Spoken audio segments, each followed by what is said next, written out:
السلام عليكم ورحمة الله وبركاته. اللهم صل وسلم وبارك على سيدنا محمد وعلى آله وصحبه وسلم تسليما كثيرا. قبل أي شيء اشتركوا في القناة وحطوا لايك علشان يوصلكم كل جديد بإذن الله. معانا منزل للبيع. المنزل يا جماعة بسم الله ما شاء الله جاي على 3 نواصي. بسم الله ما شاء الله يا جماعة. المنزل حلو متأسس قواعد وعمدان وسملات.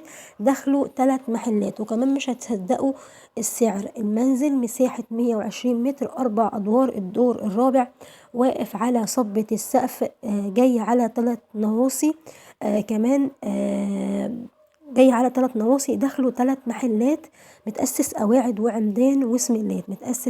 وعمدان وسملات. موقع متميز جدا. مكان قريب من جميع الخدمات والمرافق وكمان قريب من المترو. هقول لكم كل التفاصيل دلوقتي وكمان السعر حلو جدا. منزل مساحة 120 متر 4 أدوار. الدور الرابع ناقص السقف بس. زي ما حضراتكم شايفين المنزل عاوز له توضيب. هو لسه عظم يعني ما فيهوش اي حاجه خالص.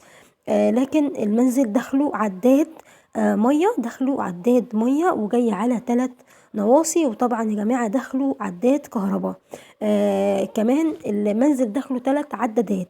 معلش اسفه. المنزل دخله 3 محلات كمان متأسس قواعد وعمدان وسملات مردوم كويس. جاي على 3 نواصي. المنزل يا جماعه موجود في منطقه القلج. منطقة القلج دي منطقة بينك وبين المرج بالظبط من غير مبالغة 10 دقايق أو أقل كمان من 10 دقايق. يعني حضرتك المرج نفسها هتركب عربية هتروح القلج. بينك وبين المرج نفسها يا جماعة 10 دقايق أو 5 دقايق بالظبط كمان. يعني بدون مبالغة يعني يعتبر في المرج. المنزل أو المكان القلج تعتبر في المرج. أنا بتكلم يا جماعة على محطة المرج اللي هي فيها المترو. يعني بينك وبين المرج تقريبا 10 دقايق أو أقل كمان بدون مبالغة. لكن هي المنطقة قرية. هي قرية اسمها القلج. قلج الأزاز. طريق المرج تبع مركز الخنكة.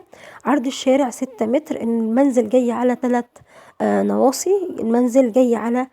نواصي. دخلوا 3 محلات قواعد وعمدان وسملات 3 أدوار. والدور الرابع واقف على صبة السقف. دخلوا 2 عداد كهرباء وعداد مية. المنزل تبع مكتب الأستاذ طارق كمال.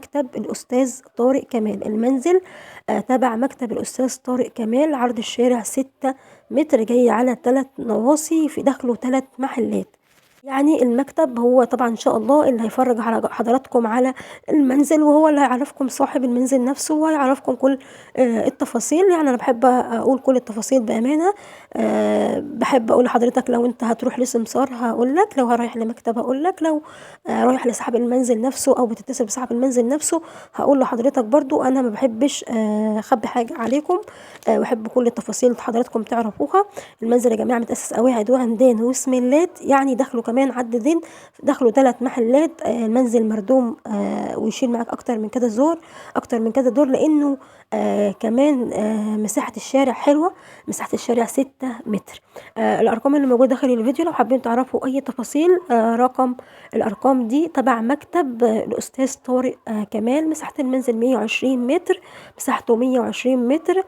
سعره 750 ألف جنيه. انا بقول سعره يا جماعة هوت علشان خاطر اخواتي اللي دايما بيسألوني على السعر. سعر المنزل 750 ألف جنيه. وكمان يا جماعة تبع مكتب إدارة الأستاذ طارق كمال. ما تنسوش تشتركوا في القناة وتحطوا لايك علشان يوصلكم كل جديد. والسلام عليكم ورحمة الله وبركاته.